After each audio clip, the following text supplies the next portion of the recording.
Mobs of parents were on the scene for hours waiting to be reunited with their children.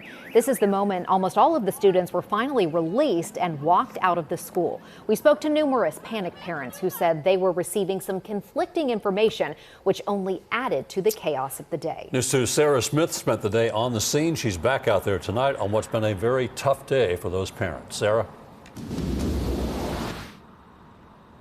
Bob and Haley, this is still a very active investigation. Investigators say they want to make sure they get to every piece of evidence that they can, but some parents say they got confused when trying to figure out how to get to their students after the tragedy.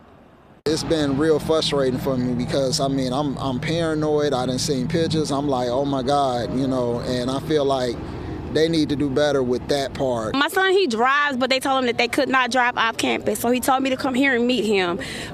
But as of now, he's still at the school waiting, and that's been a few hours. Loved ones of Antioch High Schoolers frantic to find their students. You send your kids to school to learn, and this is one of the worst fears for a parent, period.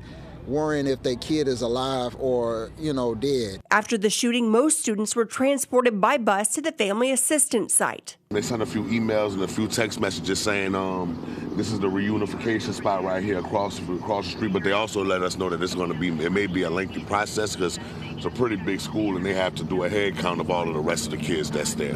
One mother nervous about finding her daughter because of cell phone battery. Her phone is dead, but she did text me before she left the school and told me that they were heading here. So I'm just trying to get across the street to go get her. Antioch High School has about 2,000 students. By about 4 this afternoon, most of them were off campus, reunited with their families.